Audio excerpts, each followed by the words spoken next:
Bismillahirrahmanirrahim. Assalamualaikum warahmatullahi wabarakatuh.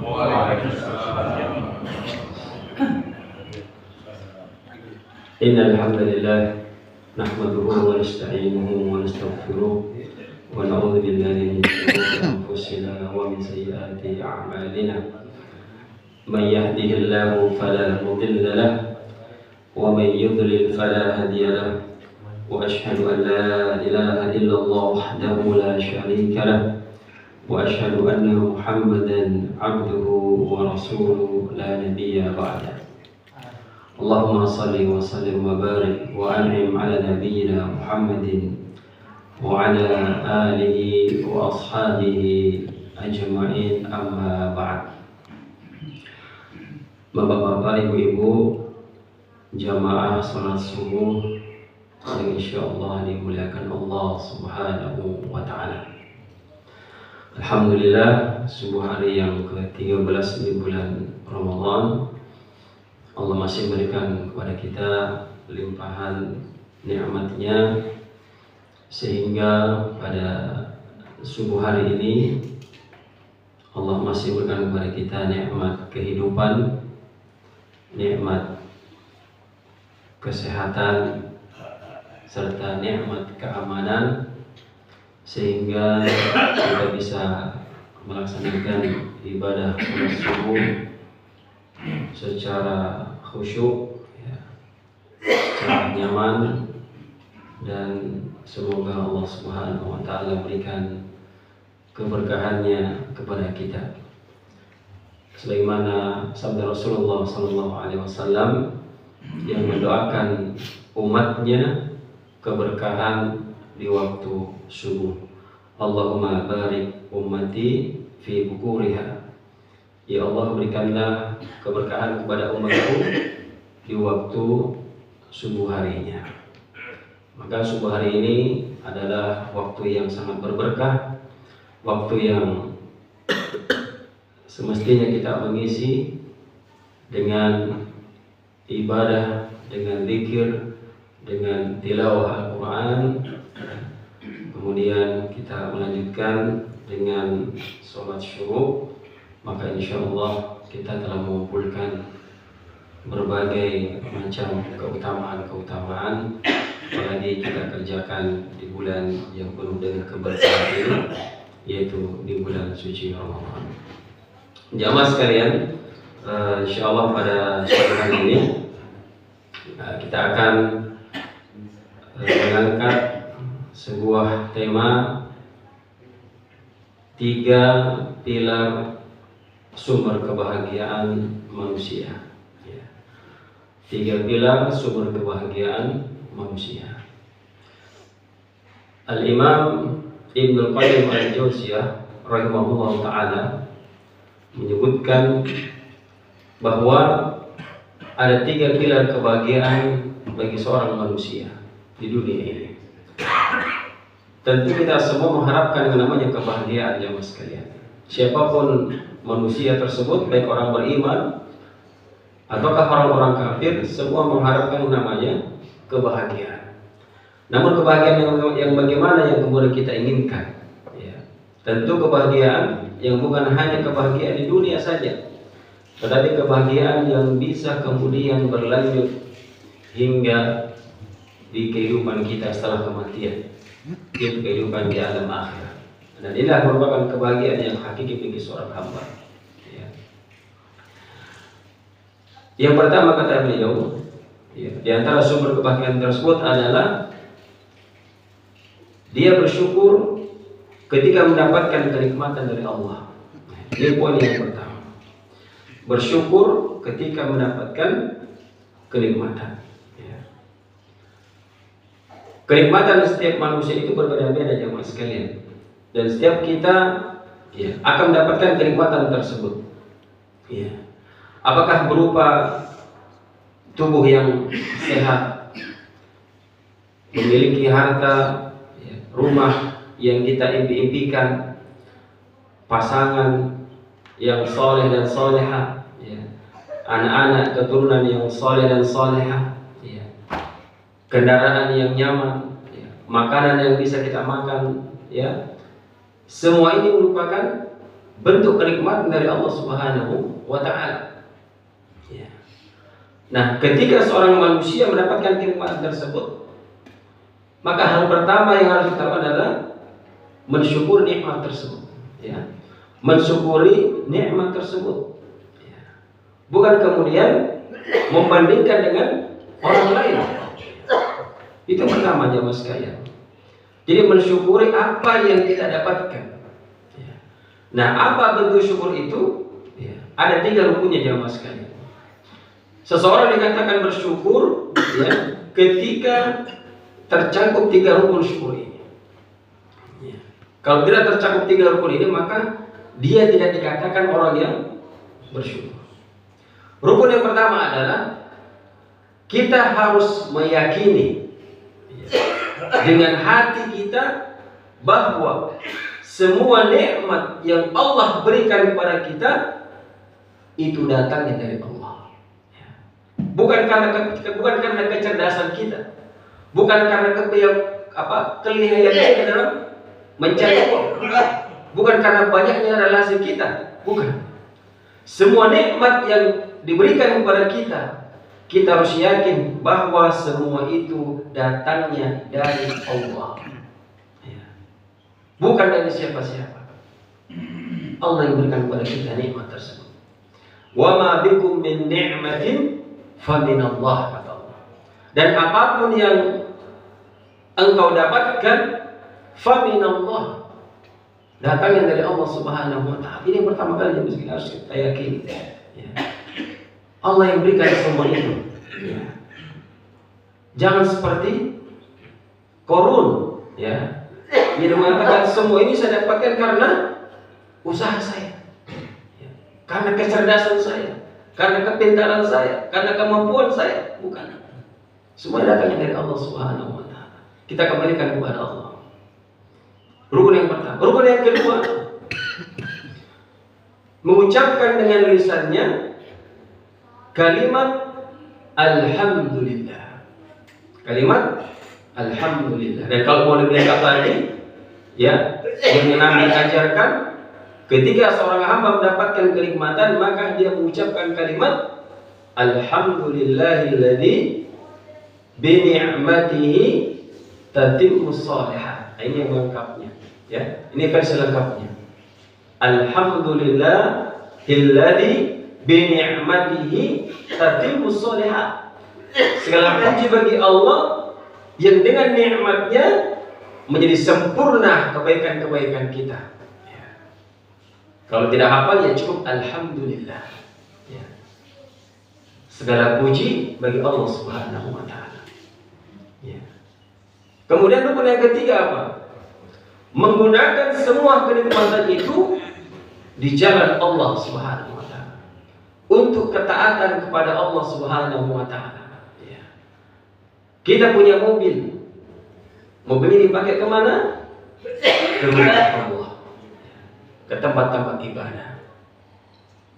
Kita punya rumah, digunakan untuk menutup aurat kita, untuk mendidik anak-anak kita. Di dalamnya diputarkan ayat-ayat Allah Subhanahu wa Ta'ala. Kita punya harta. Harta kita digunakan untuk di jalan Allah, untuk bersedekah, untuk berinfak, untuk membayar zakat. Itulah nikmat yang kemudian digunakan untuk ketaatan kepada Allah. Tetapi kapan kalau nikmat tersebut kita gunakan untuk kemaksiatan, waliyadzubillah, punya harta dihambur-hamburkan, ya. Dia bisa keliling ke luar negeri, ke Prancis, ke Amerika, ke Eropa, ke Jepang, tapi tidak pernah pergi umrah, ya. Tidak pernah pergi haji, padahal hartanya cukup untuk naik haji, ya. Berarti dia bukan orang yang bersyukur kepada Allah Subhanahu wa Ta'ala, karena hartanya digunakan bukan untuk ketaatan, ya. Bahkan harta tersebut yang digunakan untuk dosa dan maksiat, maka harta ini akan di hari kiamat akan menjadi bumerang bagi dirinya. Ini jamaah sekalian 3 rukun syukur, ya. Seseorang tidak dikatakan bersyukur kalau tidak mencakup 3 ini. Jadi tidak cukup hanya mengucapkan alhamdulillah, tapi kemudian digunakan untuk maksiat hartanya, ya. Untuk hura-hura, dihamburkan untuk di jalan bukan jalan kebaikan. Nah, ini yang pertama ya mas sekalian, bersyukur ketika mendapatkan kenikmatan, ya. Dan ketika seseorang kemudian bersyukur mendapatkan kenikmatan, apa janji Allah Subhanahu wa taala? La in syakartum la azidannakum. Kalau engkau bersyukur, benar-benar aku akan tambahkan nikmatku kepadamu. Ya. Ditambahkan oleh Allah. Ya, kenikmatan tersebut, harta kita semakin bertambah, semakin berberkah. Istri kita menjadi istri yang menjadi penyejuk mata kita. Anak-anak kita pun seperti itu. Ya. Dia akan menjadi investasi kita sudah meninggal dunia. Dia akan mendoakan orang tuanya. Inilah anak-anak yang menjadi ya aset nanti dari kemudian jauh sekalian. Jadi gunakanlah kenikmatan itu di jalan Allah Subhanahu wa taala. Bersyukur jamaah sekalian. Ya. Walaupun sedikit yang didapatkan, tapi ketika dia bersyukur nikmat tersebut, maka dia akan menjadi sesuatu yang berberkah. Ya, bukan banyaknya yang kita inginkan, tapi keberkahan, ya, kenikmatan tersebut yang kita harapkan dari Allah Subhanahu wa taala. Kemudian yang kedua jamaah sekalian, pilar yang kedua adalah bersabar ketika mendapatkan cobaan. Ya. Bersabar ketika mendapatkan musibah. Tidak ada di dunia ini orang yang hidupnya senang terus. Tidak ada. Tidak pernah mendapatkan cobaan, tidak pernah. Tidak ada manusia di muka bumi ini yang tidak mendapatkan cobaan. Tanya orang-orang yang paling bahagia hari ini, yang paling kaya, pernahkah tiba-tiba dia kaya seperti itu? Tidak. Di awal dengan proses, jatuh bangun sampai kemudian bisa berhasil seperti itu. Nah, itulah kehidupan dunia. Ya, tidak ada kesenangan abadi dan tidak ada kesulitan abadi. Semua akan datang silih berganti dalam kehidupan kita. Kadang bahagia, kadang susah. Ya. Kadang sehat, kadang sakit. Kadang kaya, kadang miskin. Ya. Itulah dunia. Makanya ketika dia mendapatkan kesenangan, dia bersyukur. Dan ketika dia mendapatkan kesulitan, musibah, cobaan, maka dia bersabar atas semua itu. Ya. Bersabar jemaah sekalian, mengharapkan balasan pahala dari kesabaran tersebut. Dan Nabi mengajarkan kepada kita, ketika kita mendapatkan sesuatu yang tidak menyenangkan hati kita, ya, musibah, ujian, ya, misalnya kehilangan barang kita, ya, kebanjiran, ya, rusak mobilnya, hancur tempat tidurnya, ya, kebakaran misalnya, diuji dengan sakit yang kronik, ya, berobat ke sana kemari dan ada penyembuhan, ya, bertahun-tahun, ya, kehilangan orang yang kita cintai, ya, ini semua ujian jemaah sekalian akan datang kepada kita. Maka ketika mendapatkan sesuatu yang tidak menyenangkan, apa yang diajarkan jemaah sekalian? Kalimat, ya, selain inilah apa? Alhamdulillahi ala kulli hal. Ya, segala puji bagi Allah atas segala sesuatu. Coba tadi ketika mendapat kesenangan diambil dengan kalimat alhamdulillah bi ni'matihi tatimmu shalihat, dengan kalimat alhamdulillah. Dan ketika mendapatkan sesuatu yang tidak menyenangkan, apa dikatakan? Alhamdulillahi ala kulli hal. Sama-sama di awal dengan kalimat alhamdulillah. Coba. Ya, dapat kesenangan, dapat keburukan, kesusahan, kesulitan, dia mengucapkan alhamdulillah.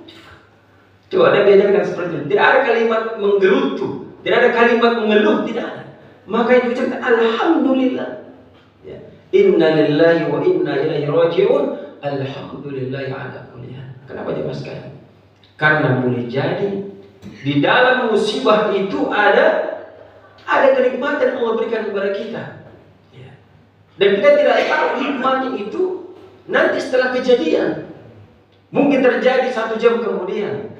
Hikmahnya Mungkin terjadi 1 minggu kemudian, 1 bulan kemudian, setahun kemudian, bahkan berpuluh-puluh tahun kemudian baru kita tahu, oh ini kemana. Ada seorang yang ketinggalan pesawat yang mas sekalian. Ya, karena kemacetan, ya, akhirnya dia ketinggalan pesawat terbang. Dia sempat marah, dia menggerutu, kenapa? Ya.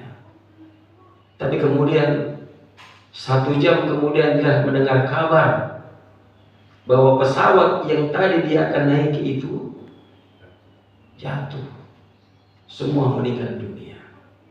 Alhamdulillah, Allah selamatkan dirinya. Tidak ada takdir buruk ya mas sekalian. Semua takdir Allah itu baik. Mungkin menurut penilaian manusia itu buruk. Anda puji sakit. Bagi kita mungkin buruk, tapi itu mungkin pembersihan dosa-dosa kita. Ingat Nabi Ayub alaihissalam. Kalau ada di sini diuji dengan penyakit ya mas sekalian, berapa lama Anda sakit? 7 tahun stroke. Nabi Ayub 18 tahun diuji oleh Allah dengan penyakit. Anaknya meninggal semua, hartanya habis. Hanya istrinya yang kemudian merawatnya sendiri. 18 tahun. Sampai istrinya mengatakan, wahai suamiku, engkau seorang nabi, minta kesembuhan kepada Allah. Apa kata Nabi Ayub? Wahai istriku, Allah telah berikan saya nikmat berpuluh-puluh tahun lamanya. Apakah dengan sakit yang 18 tahun ini saya kemudian mengeluh? Ya, dia bersabar, dia masih bersabar. Akhirnya apa? Allah berikan dia kesembuhan. Ya, urukut. Ya, hentakkan kakimu di bumi, keluar air, dia pakai mandi semuanya. Dan lebih hebatnya apa? Jemaah sekalian, fastajabna lahu, kami kabulkan doanya. Fakashafna ma bihi min dur, kami sembuhkan apa yang sakit dalam dirinya. Wa atainahu wa ahlahu wa mithlahum ma'ahum rahmatan min indina, dan kami berikan kepadanya lagi hartanya, anaknya 2 kali lipat. Setelah dia bersabar 18 tahun dengan sakitnya itu. Nabi Ayub alaihissalam. Jadi jangan pernah berharap ya mas sekalian, ya, Anda orang beriman tidak mau mendapatkan ujian. Nonsen, mustahil. Ya. Allah mengatakan alif lam mim. Ahasiban nasu ay yutraku ay yaqulu amanna fa la yaftanun. Apakah manusia mengira dia bisa mengucapkan kami telah beriman, selesai? Tidak. Ya, dia akan diuji oleh Allah Subhanahu wa taala. Dan manusia yang paling besar ujiannya siapa? Para nabi. Asyaddun nasi bala'an al-anbiya, kata Nabi. Manusia yang paling besar cobaannya adalah para nabi. Tsummal amsal fal amsal. Kemudian setelah mereka. Coba sebutkan siapa nabi yang paling besar cobaannya. Siapa nabi yang tidak pernah diuji oleh Allah Subhanahu wa taala? Nabi Nuh alaihissalam. Dia diuji dengan istrinya dan anaknya yang kufur. Ya, tidak mau mengikuti risalah Nabi Nuh. Bahkan ketika banjir bandang, dia lihat anaknya tenggelam dengan banjir tersebut. Nabi Ibrahim alaihissalam, ya, diuji oleh bapaknya yang tidak beriman. Ya, dia membuat patung. Diuji lagi, dia kemudian dibakar hidup-hidup. Ya. Diuji lagi, bertahun-tahun tidak punya keturunan, dan setelah punya anak, anaknya itu disembelih. Nabi Ibrahim alaihissalam. Siapa lagi? Nabi Musa. Ya. Diuji, ya, dipisahkan dari ibunya, ya, kemudian dipelihara oleh Firaun, dan seterusnya, dikejar oleh Israel. Nabi Isa pun seperti itu. Semua nabi, bahkan nabi kita Muhammad sallallahu alaihi wasallam, semua ujian ada dalam beliau. Ya. Sejak beliau lahir diuji, diejek, ya. Istrinya Khadijah meninggal dunia. Anaknya Ibrahim meninggal dunia. Ya. Seperti itu. Tidak ada nabi tanpa ujian. Semakin tinggi keimanan kita kepada Allah, maka akan semakin tinggi ujian yang Allah berikan kepada kita. Maka bersiap-siaplah ya mas sekalian. Ya, kita ini akan mendapatkan ujian. Karena memang dunia adalah darul bala. negeri tempat kita mendapatkan ujian. Ya. Tentu ujiannya berbeda-beda, ya. Masa anak kuliah ujiannya anak SD? Ya, tidak mungkin, ya. Anak SD ya ujiannya anak SD 1+1. Semakin naik levelnya, dia S3, tidak mungkin ujiannya ya perkalian. Sama dengan kita. Orang yang beriman, dia semakin tinggi keimanannya kepada Allah, maka siap-siap semakin besar ujiannya. Tapi ingat ya mas sekalian, ujian untuk orang beriman itu untuk menaikkan derajatnya, menaikkan kelasnya, menaikkan levelnya. Tapi ujian dengan orang yang berdosa untuk mengingatkan dia, untuk menyentil dia, untuk sadar kembali, jangan terus menerus. Ya, ini fungsi ujian. Ya, jadi semuanya baik. Ya, semuanya baik buat kita. Allah mengatakan, kullu nafsin dha'iqatul maut. Setiap yang bernyawa akan merasakan kematian. Wa nabluukum bisyarri wal khairi fitnatan wa ilaina turja'un. Dan kami uji mereka dengan dua, dengan keburukan dan dengan kebaikan. Jadi dua-duanya ujian ya mas kan. Jangan banyak manusia hanya menyangka kalau ujian itu yang tidak menyenangkan itu baru ujian. Padahal kenikmatan pun ujian. Kekayaan itu ujian. Ada ujian dan kekayaan. Apakah dengan kekayaan itu Anda bisa bersyukur kepada Allah? Ya. Kesehatan ujian. Jabatan ujian. Ya. Cuman banyak orang ya itu lulus kalau ujiannya kebaikan, ya. Lulus, tapi ujian keburukan, banyak yang lulus. Ya, ketika diuji dengan rasa miskin, ya, rajin ke masjid, ya, rajin sholat malam, rajin puasa, ya, kalau tidak ada bisa dimakan, ya, rajin puasa. Tapi ketika diuji dengan kenikmatan jamaah sekalian, banyak yang kemudian gagal, ya, banyak yang gagal, ya. Dibukakan baginya pintu-pintu rezeki. Sudah mulai sibuk, tidak pernah muncul di masjid. Ya, sibuk rapat sibuk sana sini. Ya, akhirnya malam tidak sempat salat malam. Ya. Banyak yang gagal diuji dengan kekayaan. Alhamdulillah. Maka jamaah sekalian yang Allah muliakan, sekali lagi ujian itu bisa luluh. Ya. Makanya ketika mendapatkan kenikmatan dia bersyukur, mendapatkan musibah cobaan dia bersabar. Sambil mengharapkan balasan dari Allah Subhanahu wa ta'ala. Maka Nabi bersabda dalam sebuah hadisnya, ajaban li amril mu'min. Ajaban li amril mu'min. Sungguh sangat menakjubkan, ya. Sangat mengherankan, ya, perkara orang-orang beriman itu. Ya. Wa laysa dzalika illa lil mu'min. Dan tidak ada yang mendapatkan itu kecuali hanya orang yang beriman. In asabathu sarra syakara.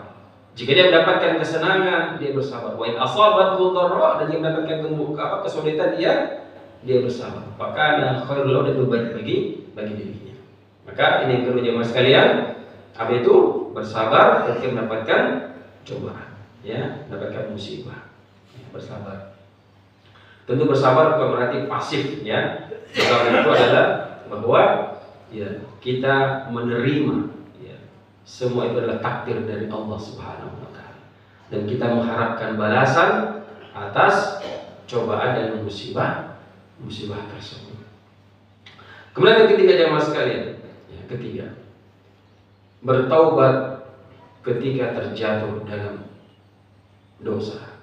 Nah, ini kebahagiaan yang ketiga adalah dia segera bertaubat ketika terjatuh dalam perbuatan dosa. Tidak ada manusia di dunia ini tidak pernah berdosa, ya. Pasti berdosa. Karena itu memang fitrah manusia. Kullu bani Adam khata'un. Setiap anak cucu pasti bersalah. Wa khairul khata'ina at-tawwabun. Dan sebaik-baik orang yang berdosa atau yang bersalah adalah dia segera bertobat ketika dia terjatuh dalam kesalahan. Dia tidak menerus dalam kesalahannya. Nah, makanya ketika Allah Subhanahu wa ta'ala, ya, menegur kita, ya, ketika kita berbuat dosa, maka bersyukur ya mas sekalian, ya. Masih bersyukur ketika Allah masih memuji kita dengan cobaan. Itu artinya apa? Artinya Allah masih mencintai kita, Ya. Allah masih menyayangi kita. Allah tidak membiarkan kita terus-menerus ya, berada dalam perbuatan maksiat tersebut. Ya. Yang berbahaya itu kalau Allah terus memberikan kepada kita semua kenikmatannya, Allah mengabulkan semua doa-doa kita, sementara kita berada dalam kondisi bermaksiat kepada Allah.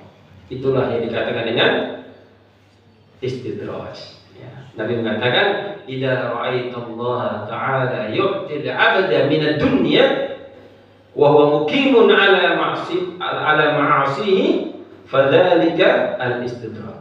Kalau engkau melihat Allah memberikan kepada seorang hamba kenikmatan dunia sementara dia berada di atas kemaksiatannya, itulah istidraj. Ya. Itu pembuluran waktu dari Allah.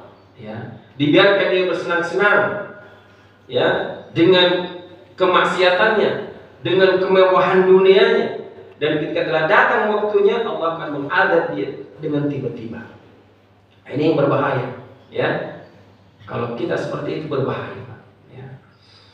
Semua yang dia minta Allah kabulkan, tapi dia tidak pernah ibadah kepada Allah, maka mungkin dia kufur kepada Allah Subhanahu wa Ta'ala. Dalam Al-Quran mengatakan, "Falamma nasu ma dzukiru bihi."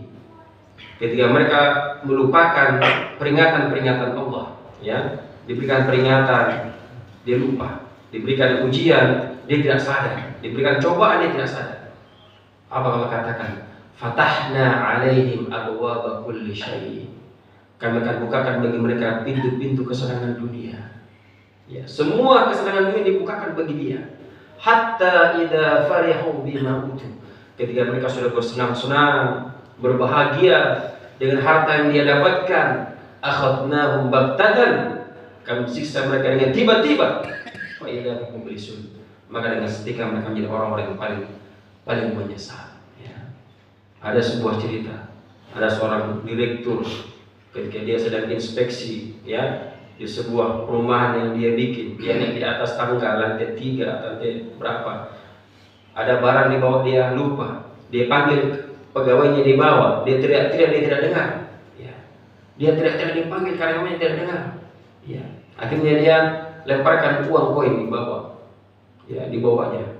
Akhirnya uang itu diambil, ya, di kantong di sana. Dia tidak lihat di atas, siapa yang kasih itu?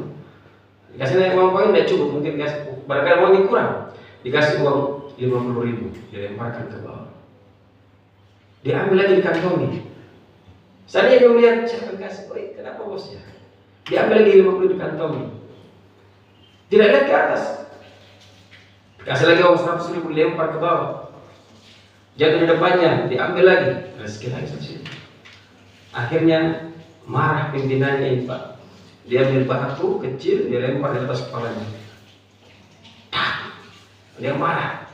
Sakit, siapa yang melempar? Dia lihat ke atas. Ternyata bosnya. Itu mungkin gambarannya, Pak. Ada orang seperti itu, dikasih nikmat, ya, dengan harapan dia kemudian kembali kepada Allah. Dia terus dalam perbuatan kelalaiannya. Ditambahkan lagi nikmatnya, tidak berubah-ubah. Tapi Allah masih mencintai orang ini. Akhirnya apa? Dikasih ujian. Dengan kenikmatan kok tidak berubah. Saya kasih ke ujian.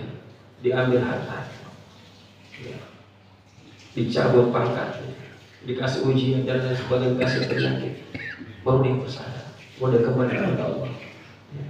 Ini jamaah sekali. Jadi ujian itu, ya, bukan untuk menghinakan kita, ya, tapi adalah untuk agar kita kembali kepada Allah. Ketika Anda berbuat dosa dan Anda kemudian mendapatkan cobaan, maka bersyukur, ya, bersyukurlah jamaah sekalian. Karena itu Allah ingin agar kita kembali kepada Allah Subhanahu wa Ta'ala, bertobat kepada Allah, ya. Siapa di antara kita yang tidak pernah berdosa, ya. Nabi saja, Pak, itu pernah salah, Nabi. Tapi bedanya kita dengan Nabi, ya, kalau Nabi bersalah, Allah langsung ingatkan, Allah langsung tegur. Itulah Nabi disebut maksum. Maksum artinya terjaga, ya, terjaga. Ketika beliau salah sesuatu, Allah tegur beliau. Tapi kita ini bukan maksum, kita bukan nabi. Makanya kita harus tahu peringatan-peringatan Allah kepada kita. Ya. Kita harus peka hati kita ini. Ya. Ulama salaf dahulu Pak, kalau misalnya ada gangguan di tunggangannya, ya, apa yang dia salahkan? Dirinya, ya. Istrinya, anaknya, kemudian tidak bisa diatur, istrinya suka ngomel-ngomel. Dia tidak salahkan siapa-siapa, dia salahkan dirinya. Apa dia katakan? Mungkin ada dosaku ini sampai dia seperti itu. Ulama dulu begitu Pak. Ketika kudanya tidak bisa diatur, dia salahkan dirinya. Mungkin ada dosaku ini, kemudian berimbas kepada kendaraanku, berimbas kepada bisnisku, berimbas kepada keluargaku. Dia kembalikan kepada dirinya Pak. Ya. Jadi dosa itu menyebabkan Allah menguji kita. Maka bersyukur Pak pas diuji seperti itu. Ya. Jadi inilah fungsinya cobaan itu. Ya, kita dapatkan kita terjatuh dalam perbuatan dosa, maka segera kembali kepada Allah. Ya.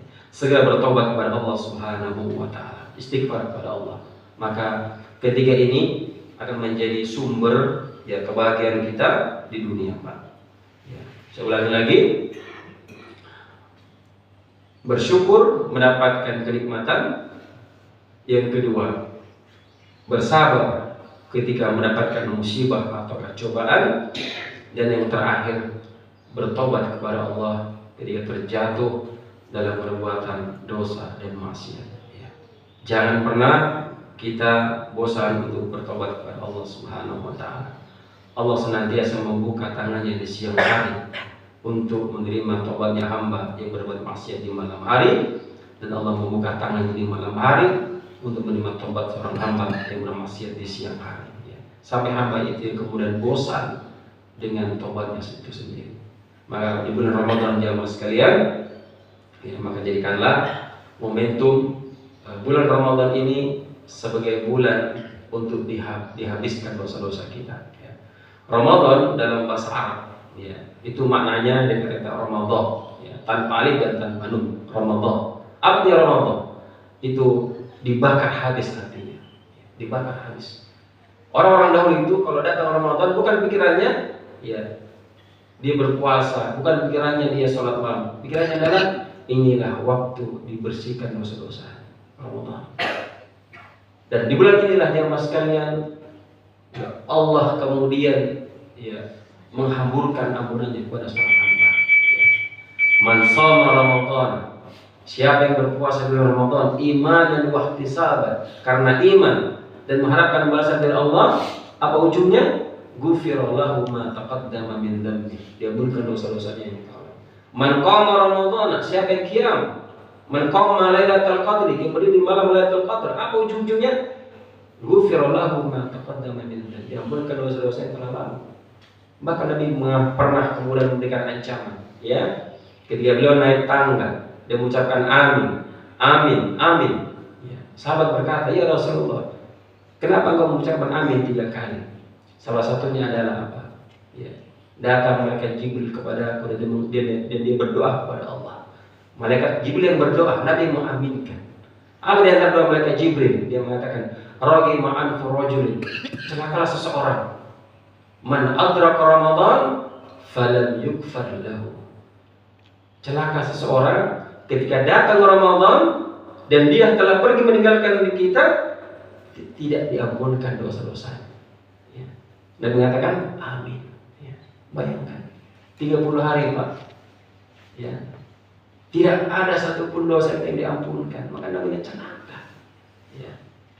Ramadan datang dan dia pergi meninggalkan kita, dosanya tidak diampunkan oleh Allah Subhanahu wa Ta'ala. Jadi ini momentum untuk dibersihkan dosa-dosa kita selama bulan Ramadan ini. Maka mudah-mudahan jamaah yang Allah muliakan, jadikanlah Ramadan tahun ini sebagai Ramadan yang terbaik. Kita sudah melaksanakan, sudah masuk hari yang ke-13, masih tersisa 17 hari, masih ada kesempatan kita, untuk memperbaiki diri kita, ya, karena kita tidak bisa menjamin apakah kita bisa menyelesaikan Ramadan tahun ini. Ya. Kita tidak tahu yang namanya ajal, ya mas sekalian. Ya. Maka perbaikilah ya, ibadah puasa kita, perbaikilah qiyam Ramadan kita, perbanyak tilawah Quran kita, perbanyak sedekah-sedekah kita, agar dengan sebab-sebab itu semua Allah berikan kepada kita kebaikan-kebaikannya dan memberikan taufik agar kita menjadi hamba-hamba Allah yang bertakwa kepadanya. Saya kira ini yang bisa kami sampaikan ya. Mudah-mudahan materi ini bisa menyadarkan kita untuk menjadi manusia-manusia yang bahagia, ya. Manusia-manusia yang mendapatkan ketenangan hidup hanya dengan 3 rasa ini jangan. Pasti sangat sederhana. Ya. Jika kita mengamalkan saja, yaitu bersabar dengan ujian, bersyukur dengan kenikmatan, dan senantiasa bertobat kepada Allah Subhanahu wa taala ketika mendapatkan ketika terjatuh dalam perbuatan dosa dan maksiat. Hadanallahu wa iyyakum ajma'in. Subhanakallahumma wa bihamdika asyhadu an la ilaha illa anta astaghfiruka wa atubu ilaik. Wa akhiru da'wana walhamdulillahi rabbil alamin. Wassalamu alaikum warahmatullahi wabarakatuh.